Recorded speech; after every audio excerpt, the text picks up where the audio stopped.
Hi everybody, welcome to Flosstube number 28. I know it's been a while since I've been able to visit with you, and it has been a super busy month.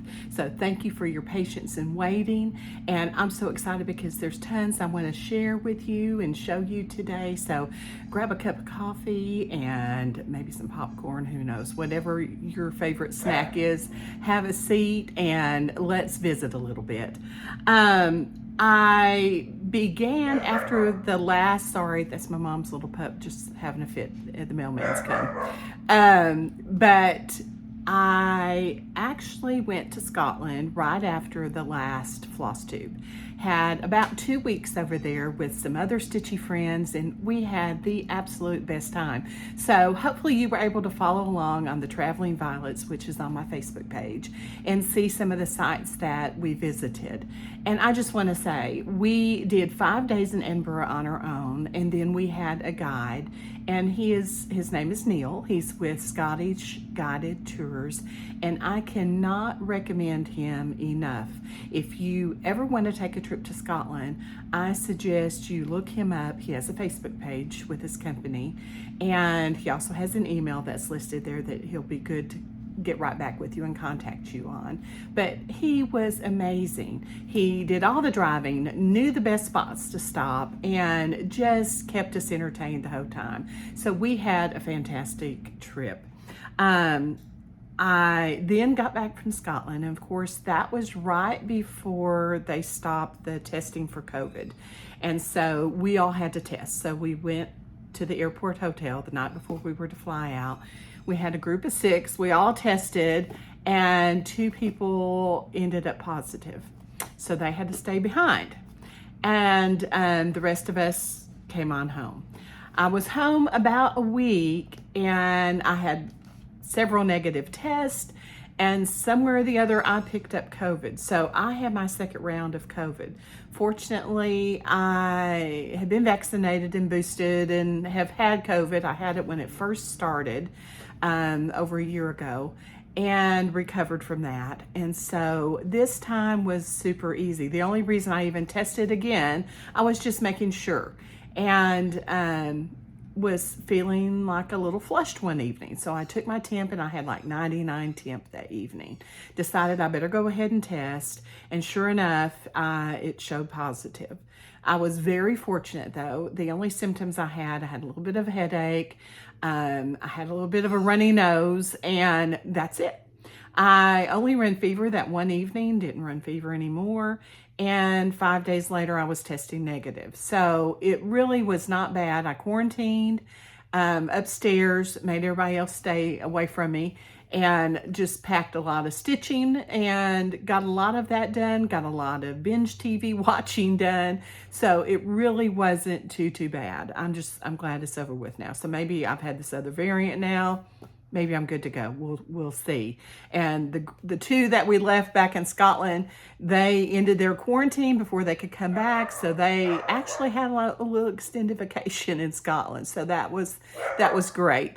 Everybody's healthy and happy now, and glad to be home. But thank you to those of you who followed along on our trip.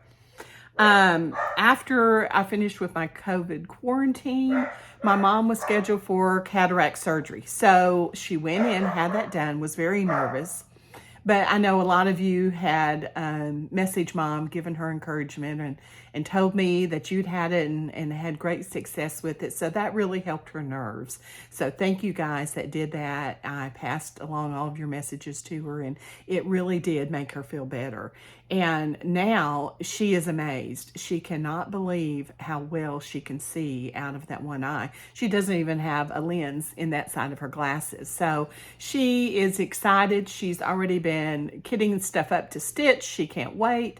We go back tomorrow for her appointment for her second eye. They're just going to look at it, make the arrangements, and probably have surgery on the second eye next week. So do just keep her in your prayers that the second one goes as smoothly as the first one did. And she'll she'll have smoke coming from her needles. I know my dad, when I was younger, he would tease Mom and I about needing a glass of water to dip our needles in. He said we were stitching so much and so fast that our needles were smoking. So I told her that's what's going to happen. She's going to have this wonderful eyesight, and she'll have to have a glass of water for her smoking needle when it gets finished. Then we've had our kids visiting. Evan and Haley, my son and his wife, have been in. And so we've been spending some time with them, just enjoying. They're in between apartments. And Evan is still going to school at JMU in Virginia. Haley just finished a residency up, and she is getting ready to start a new job. She's going to be a pharmacist for a group of cancer doctors at the University of Virginia Medical Center. And so she's excited about that. They're moving to Charlotte, and I've heard wonderful things, how beautiful Charlotte is. So we're looking forward to a trip out there when they get moved in and settled. So right now, we're just enjoying them being here for a little bit. All right, that's all my excuses for why I've been busy this last month. And now I just want to share some of my finishes. I've got quite a bit of haul I want to share with you, and kind of catch you up on what's been happening. First of all, thank you. There's been a lot of new subscribers. We are very close to 2,000. When we hit the 2,000 subscriber mark, I will give away 2 $25 gift certificates, one for each 1,000. So if you have friends that aren't following, please share my channel. Please tell them about it, and let's hit that 2,000 mark. Now, let me go on and show you a couple of my finishes this week. I'm looking to see where I've put everything. I've got so much stuff to show you, I've just got it stuck everywhere.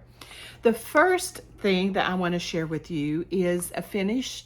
I started stitching it on my trip in Scotland. And unfortunately, or fortunately rather, we had so much to see and do that I really didn't get a whole lot of stitching done. I did stitch on the plane coming back because I was trying to make myself stay awake. And then I finished it up when I got home. But I had purchased this. It's a pattern. My husband and I went to Scotland in 2019, and I visited a little shop on Isle of Skye and picked this pattern up. I just thought it reminded me of what Scotland looks like. It's called Highland Croft, and it says Derwentwater Designs. I'll have all that information down below. And I just thought it was sweet. It's a small kit, and to me, this is what I imagine Scotland looking like, especially in the Highland area. And so I took it with me on this trip and actually got it finished. So Bo's kind of covering up my little house there. We drove through the Highlands, and it is just, if you like mountains, you would absolutely love driving through the Highlands. It has all these beautiful mountains and lots of little white cottages dotted all around, which really stand out, especially the time of year that we were there. Everything is so green, and the little white houses just pop. So this really is a great reminder to me of our trip and our travels through that beautiful scenery. And it was a fun little stitch. It had the fabric, so it was some kind of Aida. I'm not sure exactly. Hopefully I'm hold it up a little bit closer. It was a type of Aida, which made it easy to stitch, especially when traveling. And the threads were all just in the kit. I just used what they had. So just a fun little stitch. And the frame, it comes on this little stand. I actually found this at Big Lots. So if you have a Big Lots, don't think I can't find anything for my stitching in there, because I did. This little stand was $15, but I didn't have to do anything with it. All I had to do was pop my picture, get it on a board, mount it, and then pop it in the frame. So it was a very easy finish just because of that. And I love the white distress, so it would be good for lots of different kind of finishes. Then I added this little bow, and I kind of debate about, I may end up taking it off, but then I kind of liked it. I wanted something to remind me that this was from a particular trip. And so what I did, I cut a little tag out of this map looking scrapbook paper, and then I wrote the coordinates, the latitude and longitude of Glencoe, which is a town in the Highlands that's kind of known for its mountains. And then I added this little charm I picked up at Hobby Lobby. It's a little compass. Just kind of to personalize it for me, to let me know this was when I went through Scotland in Glencoe, and here's the coordinates for it. So just kind of a fun little way to personalize something. So that's something you could do even if you take a trip and you find a little stitch piece that you stitched, even if it doesn't look like where you're visiting. If it's what you stitched when you were there, you could always do this. Add some kind of a little way of remembering that place. So that's my first finish. Like I said, that was super easy. This was the little kit, but I'll post all that information down below. My second finish came because I saw a sign on my trip. We had stopped and went through this little town that had all these canals, Caledonian canals, and it was so neat. It was a beautiful day. This canal system was like stair-stepped all the way through the middle of this town, and on both sides of the canal were all these little shops and cafes. There were picnic tables. People had blankets spread out next to the canal. It was just like something you see in a Hallmark movie. So we stopped, had a little break, went a little cafe to get a snack, because that's an important part. Every afternoon you have to have a piece of cake and coffee. So that was our cake and coffee stop. So we stopped, went in this cafe, and as I'm waiting for my coffee, I noticed this sign. And to me, it was just the cutest thing ever. It says, "Shh, my coffee and I are having a moment." And that was kind of part of our theme on the trip. It was, is it time for a coffee break or is it time for a potty break? And so coffee was an important part of our day. And when I saw this sign, I'm like, that needs to be charted. So this is going to be just a freebie, because it's my way of saying thank you for following along on the trip, and I hope you enjoyed this as much as I did. And hopefully you can stitch it, put it, if you have a little coffee bar in your kitchen or wherever, you'll enjoy it. So it just says, "Shh, my coffee and I are having a moment." And then I did the cup in a plaid because I kind of wanted it to symbolize Scotland and my trip. And so when I look at this and I see that little plaid coffee cup, it makes me think about the little cafe that we stopped at in Scotland. So this will be on the Violets and Verses Facebook page as a freebie. Just go to the top of the page and I'll make sure to post in the announcements section as well. You can download the PDF and just have fun stitching it. I would love, if you do stitch it and finish it, please post it on our page. I'd love to see your finish and see your take on it. Make it your own. These are the colors that I use because they kind of go with my kitchen, but you may have other colors that you would enjoy using better. So feel free to do that. Make it your own. I added a little bow at the top and a little old button. And then this cup, this is a little wooden cup. There's the back. You can kind of see the cup a little better. I got this from Scarlet Sky Designs. They're on Etsy and super quick shipping. They are wonderful. Their wood products are excellent. It was actually painted red when I bought it. I have another one that's kind of an off-white. It was distressed and waxed, great shape. But after I stitched it, I thought, I think I want this one navy. So I painted over it. But they do a great job painting. And when you purchase them, they're already painted for you. So you might find a color that you won't have to do anything to. You can just buy it, add your stitching, which I mounted on sticky board, then just added the jute cording around it. And that's it. That was a very quick, easy finish as well. So hopefully you'll enjoy this, and in the mornings when you get your coffee, this will bring a smile to your face. So that's my second finish. Then I actually finished one of my Scottish samplers that I was reproducing. I'll show you the original sampler, and I'm actually not going to frame this one. I'm just going to keep it in a drawer, and so I have it as a reference. But it is old, but not just old, it's been stitched on a very loose weave, and at some point somebody made the mistake of gluing it to some kind of backing. So I'll show you. I do have some glue still stuck on the edges. It's been hemmed, but I'm just going to leave it as is. At some point I may try and have a conservator try and remove some of that glue, but for now it's just going to go back in a drawer where I keep some of my antique samplers. But this is the Scottish sampler, And you can see just through, you can see my hand kind of through it, how loosely woven this fabric is. And when I first looked at it, this is what I saw. I saw the front until I actually purchased the sampler and got it home. And you notice the red and the green, which is very typical of a Scottish sampler. That's still very vibrant, and that amazes me how vibrant that red stays. It has a dark green down here, kind of in the little motifs at the bottom. Then it looks like a gray down here and some gray up here at the top. But now let me show you what happened when I got it in the mail and opened it up and I took it out. This is what the back looks like. And you can kind of notice that gray color is actually a purple. And so when I reproduced it, I tried to match the colors as closely to the original as I could. I'm pretty much a purist when it comes to reproducing antique samplers, meaning I want it to be as close to the original as possible. Now I'm going to show you my finished one. Now it's not fully finished. I don't have it framed. I'm going to take it to the framer tomorrow. I have some errands to do, so I'm going to drop it off and leave it for them to frame. And excuse the wrinkles, I've got to press it before I take it. But this is the final finish. And so you see the little, I'm going to say they're thistles at the top. And this is one thing that I'm going to point out. In the center, you see you've got all this nice green and the purple, and then there's this one dark D.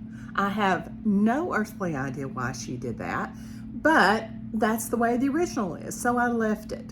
My OCD wants to kick in sometimes, and I'm like, oh my goodness, that needs to be this color. But that's not how she stitched it, and I want it to look the same as, or as close to the same as I can with the original. So I left it the dark green. Then we come down. I love the little say, it says Jessie Monroe sewed this. And it was Bathgate 1868. And then at the bottom, she's used some of the darker green again, but then it goes to another lighter green. There are 3 greens actually in this sampler. There's the darker green, this is a very light green, and this is just a little bit darker than that bottom. It's kind of a medium green as well. Then the red and the purple. Those are the 5 colors that are used in the sampler. It was a fun sampler to stitch because it has some Algerian eyelets for the letters and a border. It has just straight cross stitching. It also has a couple of borders that are kind of a long stitch. And then around the outside edge, I'm not sure if you can see, she's done a cross stitch red border, and then she's done just a straight stitch of green right inside of that. So it was kind of an interesting sampler. It kept me busy. It had lots of different types of stitches, so if I got tired of doing a straight cross stitch, I could go do one of the specialty stitches, and that made it kind of fun to do. So this one I will frame, and at some point I'll release the design for this one. But it's a fun, I enjoy the Scottish samplers, and especially since my trip, this was one that I wanted to finish and take with me. I have another one that I'll be charting, and it's similar in some of the colors, but it has a few different colors as well as some additional motifs. So I'll show you that one as soon as I get it finished, which will be a little bit later. One thing that I did, because you know there's got to be a history lesson, right? Or some kind of little trivia knowledge. So here's your trivia knowledge for today. I was curious, why did the purple fade so quickly? And what would they have dyed that, you know, that thread with that might have faded so easily? Because the red is still very vibrant, as is the darker green, but the purple just did not hold the color. And I've noticed that on some of my other samplers as well. Purple just does not seem to resist the fading like some of the other colors. So as I was researching, I found that there are different ways of dyeing something purple. One, you can take the roots of a cherry tree, not the cherries, it has to be the roots of the cherry tree. Boil it, and that will dye something purple. You can take ripe blackberries, and that makes kind of like a very dark purple color. So that's another way that you could get a purple color. Then this one I thought was very interesting. You know, I've always heard purple is the color of royalty. And I just thought, well, maybe a king or queen liked the color purple, and so that's how it got to be that way. Well, I think I may found out. It says that there was a purple color, and it's called Tyrene Purple, Tyrean. So I may have not pronounced that correctly, but Tyrene is what I'm going to say. Tyrene Purple. And it was extremely expensive because it is from the secretions, the glandular secretions of a mollusk. And so to produce only 3.5 ounces of that purple dye took over 12,000 mollusks to actually produce the dye. That's amazing to me. I mean, that's just for such a tiny amount of dye, how many of those creatures it took. And so no wonder it was expensive, and no wonder it was the royalty. It was probably so rare that only the royals got that kind of purple dye. But I went on to read in this same article, it said that lichens produced and I'm not even sure how to pronounce this one. It's Ochril, Ochril, and that was called a poor person's purple because it was very easy to find lichens. You could just go out to the woods, you could find them and use them to produce this purple dye. That was much easier than hunting down 12,000 mollusks to make this expensive dye. So just a little bit of fun trivia and how purple comes to be. So I have no idea what method they used on this. I'm going to guess it was probably a berry, but many different ways to make purple dye. Now I want to also share with you, I have some whips. I've really been focusing lately on trying to reproduce several of my samplers. I have several that I want to reproduce, but it just takes some time. So I'm taking a little bit of time and working on those, really trying to concentrate on getting more of my samplers reproduced. So this next one, I was fortunate enough to make a purchase of a trio of Ackworth samplers. All three were done by the same little girl, which is just amazing to me. I was so excited when I was able to make this purchase. And the center design, and I have removed them, they've been removed from the frame, and I will have them framed again where all three are in the same frame, just because I want to keep them together. But the center sampler I will show you, that's the one that I'm actually reproducing right now. It's just a traditional Quaker type sampler. Then the other two samplers by this little girl were actually darning samplers. So I'm going to show you the three samplers and what I'm working on. The first one, the little girl's name was Mary Woodrow, and I'm in the process of researching her. She attended Ackworth School not long after it was open. This first little darning sampler she stitched was in 1786, and these samplers are so fragile. I'm going to hold it. My hands are clean. I made sure to wash them before I touched it. You can see me behind the sampler. That's how thin this is. But I don't know if even the camera's going to do justice on exactly how tiny this linen is. I do want to get a thread count. I have not done that with this one yet, but it's extremely tiny. I would guess that it's as tiny as some of the Bristols that I've seen, if not more so. So that's the first little darning sampler. That was 1786.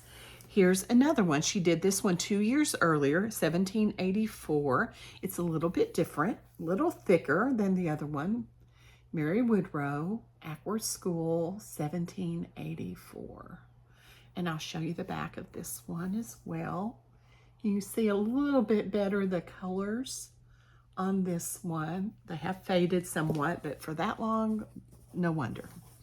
And I will say, I had to dig out. I've started charting this particular sampler this week, and it's taking my glasses, it's taking magnifiers, all of it, counting pens to get it charted. It's been a task. This one, once again, you can see how very thin the linen is. Hold it back. And I love this one because it's very simple, but it has ligatures on it. Now, a ligature, here's another little fact, you'll see them lots of times on Quaker samplers, but across here, do you notice how these letters are connected somewhat? Those are called ligatures. There is some missing threads on this and some damage kind of on the side, but I will have it conserved and framed along with the 2 darning samplers as soon as I finish reproducing this particular one. A ligature was something that was commonly found, and it simply was a way of putting 2 or sometimes 3 letters together. That was supposed to make it easier to read. So like, I know I taught school years and years and years ago, first grade. Science was my minor, and that's what I ended up teaching. But when I first started, you know, you'll teach whatever job opening there is. So I started out in first grade. And reading, of course, is a very important part of first grade. And so we would go through our phonics drills, and we learned that certain letters together made certain sounds. And if we have a TH, it was a th, and different combinations like that. And so this is a very similar, not exactly, but a similar method. So by combining 2 or 3 letters, it was supposedly to help the reader make it a little bit easier. So I'm excited about getting this one charted. I'll show you the fabric and the thread that I chose because it's all in one color.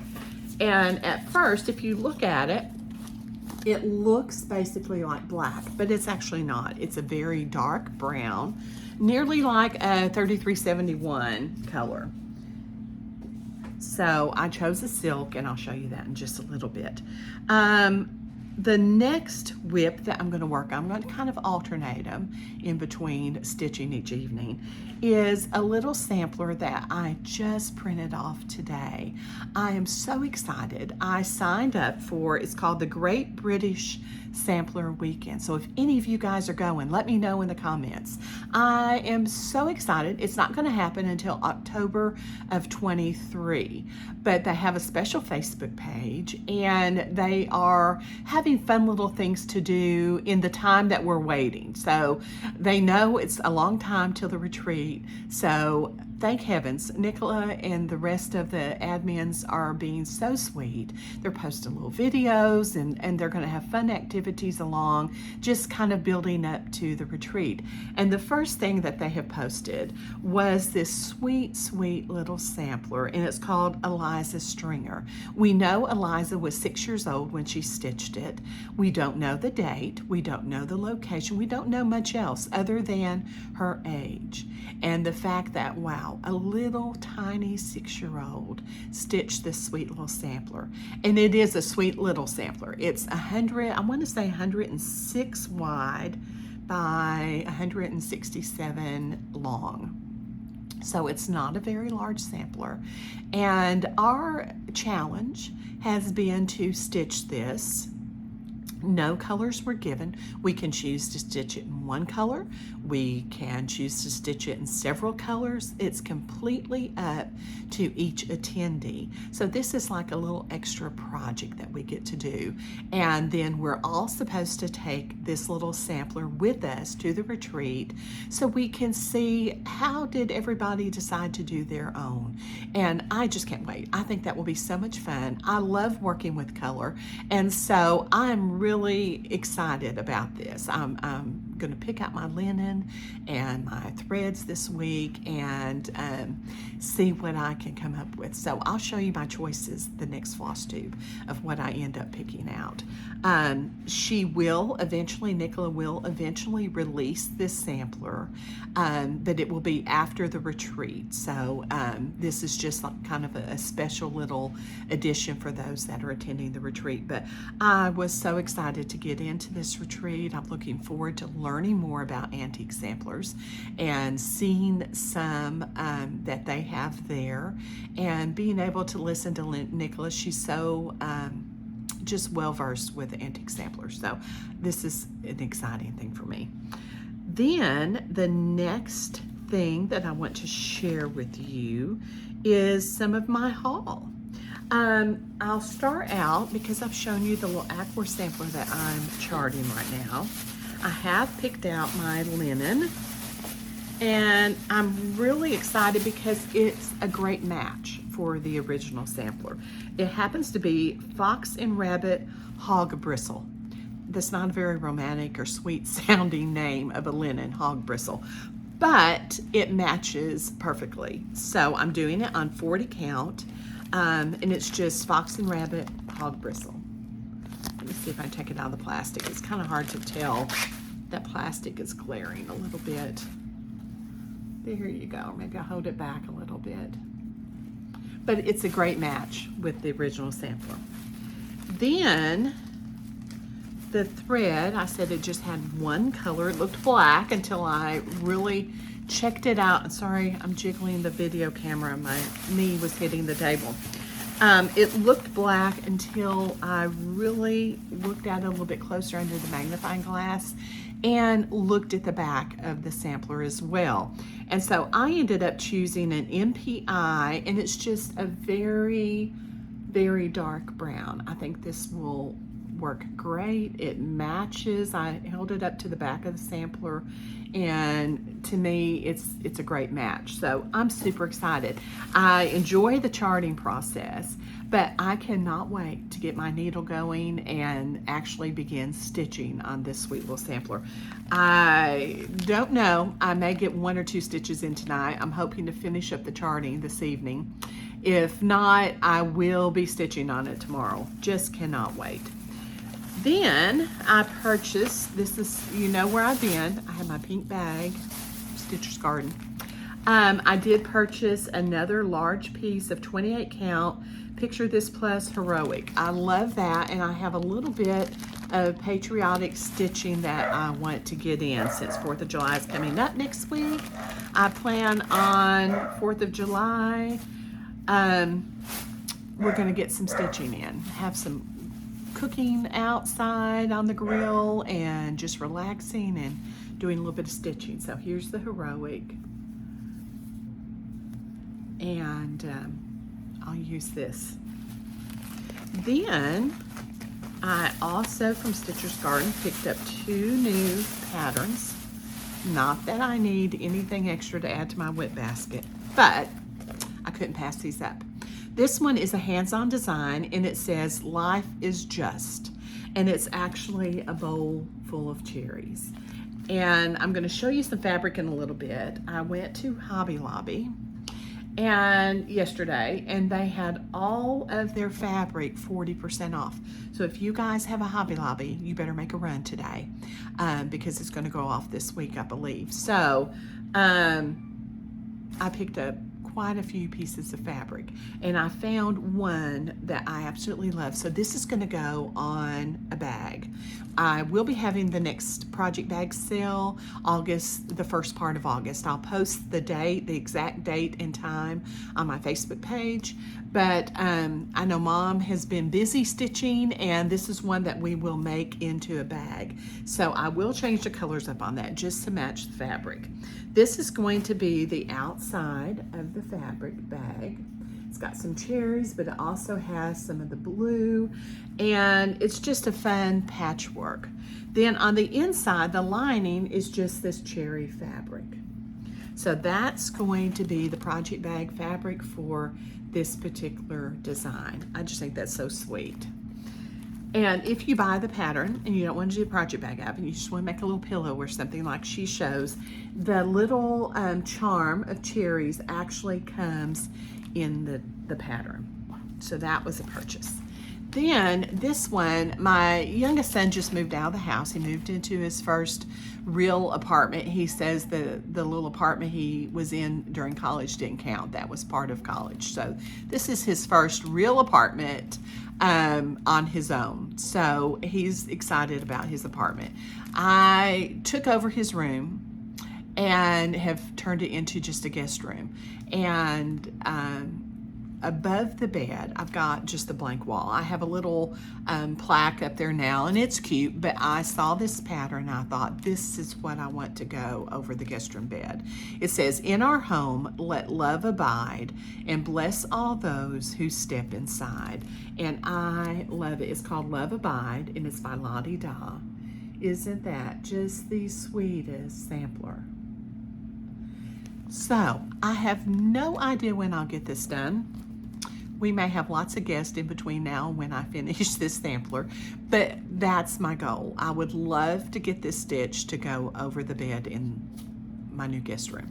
So that's kind of the plan. So those were my purchases from Stitcher's Garden. So you guys go by if you get a chance. If you're ever in this area, she has so many things, great patterns. When you go in her front door, right to the right is all of the new things. And I love how she has that organized, because that's the first place I stop. I've got to see what new things are in.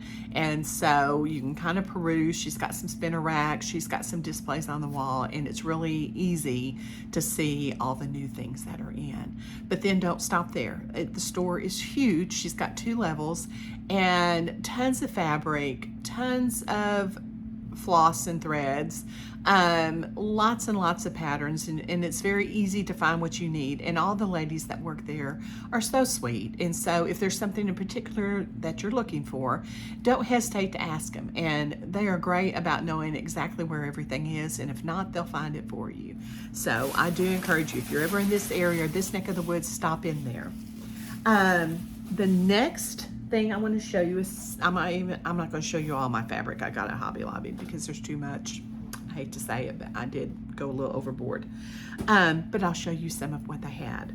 I got some Christmas and fall because I'll be working on those bags pretty soon. Oops, sorry, I have it upside down. I thought this little guy was adorable. And I've got some cute hot chocolate little designs that I think will be cute on a bag. Then I thought this was sweet for fall or Halloween. Just cute pumpkins. I also love this pumpkin fabric. The colors I think are just real soothing and pretty. I love kind of that duck egg blue that they have in here. Then this little fabric I thought was just cute. I love the little gnomies. And so here they have a little Thanksgiving gnome. He's got the turkey and the sunflowers, and the colors are just bright and cheery. I thought he was cute. Then here's another cute one, Christmas cookies.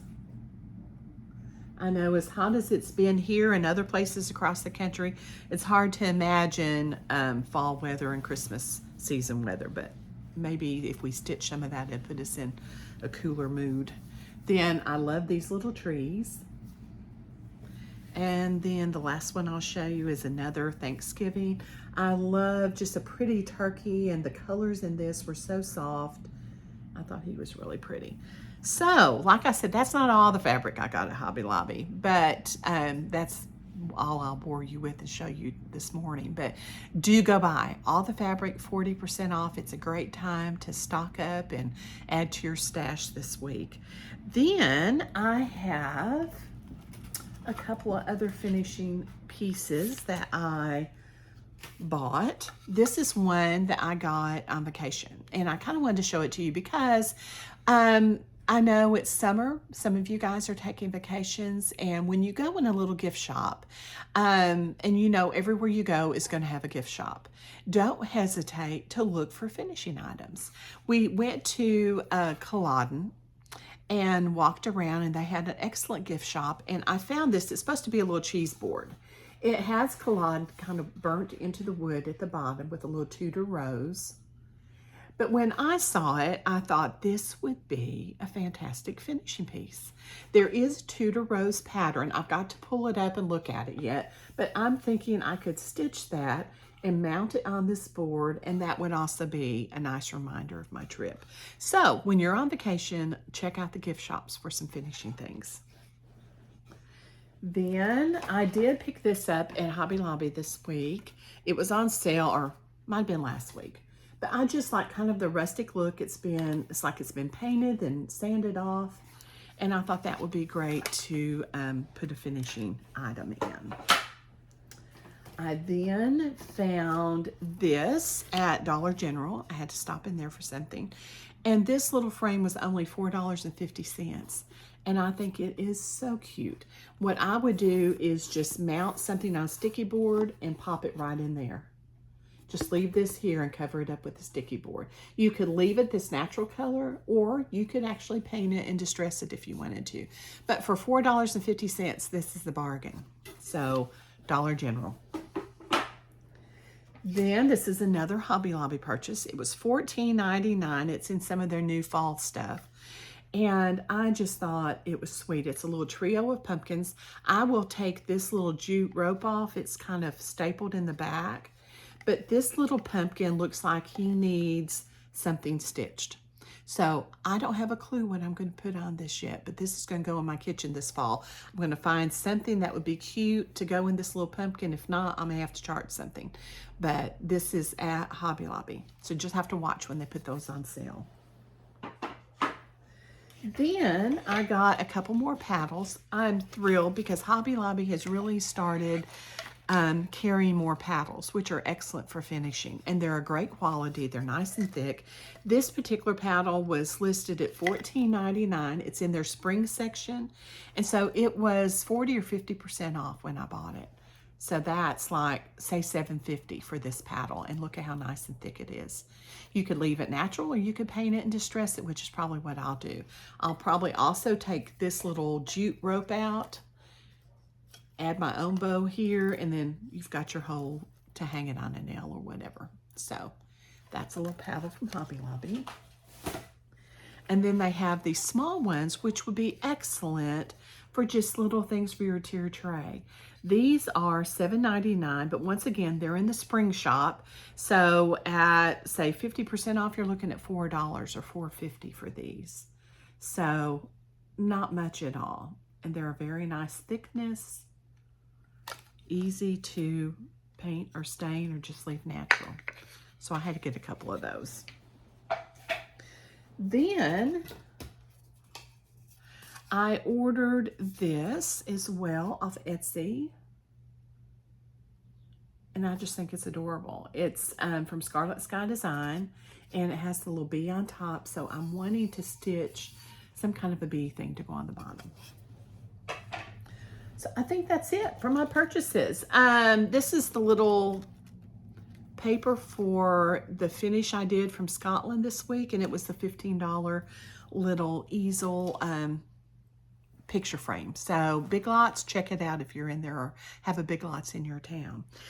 Then I do want, I do have a new sampler. I thought I had a picture here, but I don't see it.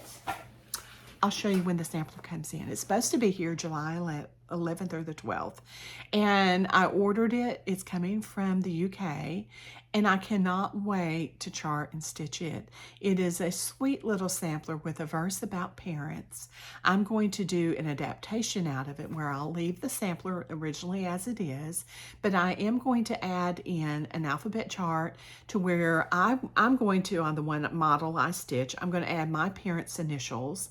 And then on the other side, I'm going to put the Bible verse out of Exodus about honoring your parents. And so I will have a little bit of an adaptation tweak on the sampler when I get it charted, but as soon as it gets here, I will show you the sampler in person. It has been nailed. It's sometimes, so there's a little bit of damage around the outside edge, but the sampler itself is still intact, and I just love the little verse on it. So I'm anxious to show that to you. I think that was my last piece of haul to show you today. The only other thing, I have the giveaways from last week, and I'm going to show those to you and announce the winners, and then I'll show you what I'm giving away this week. All right, last week, the first giveaway was a cross-stitch bookmark, or not last week, last Flosstube, was a cross-stitch bookmark, and I said I kind of follow the Outlander theme because it was right before I left for my trip. And so the winner of this is Jodi Drehmer, or Drehmer. So I'm sorry, Jodi, if I've mispronounced your last name. Your name will be down below. Just get me your mailing address, and I'll get this out to you. It comes fully kitted, so it's got everything you need to finish the bookmark. The second giveaway that I had was a Standing Stones key ring. And I think you could use that as a scissor fob as well. It's got everything in it that you need. And so the little Standing Stones key ring. And the winner of that is Kathy Harris. So congratulations, Kathy. The third giveaway was a thistle key ring. So just like the last one, only it's a thistle and it has everything you need in it. And the winner of that is Linda Spost. So Linda, you're the winner. Get me your information and I'll get that out in the mail. And then the last giveaway I had was a little pair of these travel scissors. This is what I fly with. And I only took a carry-on and a large tote this time. So I have a pair of tartan scissors that are my favorite. And I was very nervous because I put them in my project bag and put it in my carry-on. And I did measure that it wasn't more than 4 inches and knew that according to the legal standards, it was good to go. They did pull them in London at Heathrow, and he said, oh, you're well within the limits. So they traveled well too. But these are super easy. You know they're not going to confiscate these. So these are kind of my go-to travel scissors. And the winner for those is Patty Kolkack. So Patty, and once again, if I mispronounce your last name, I'm so sorry. Get me your mailing address and I'll get these in the mail to you. So those were the giveaways from the last Flosstube. This week I have 4 more giveaways and I'm going to show you what I've got. The first giveaway, I have a little Scotland scissor fob. So that's going to be the first giveaway. The second giveaway is this little notebook, and it says Farrell's General Store, and there's a picture. If you're an Outlander fan, then you know what scene this is. Claire is looking in the window of this little store and she sees this vase and she really wishes she had bought the vase. And so it's just a little notebook, but I bought this actually in the store that's used in the movie. And the woman that owns the store said it's a local artist that actually painted the print that they use for all of these covers. And the money raised, they donate a portion of all the proceeds to the city. It's just a very small little village that this was filmed in. And she said last year they used the money that was raised from the sale of prints to plant flowers in the town, which is just a beautiful little village.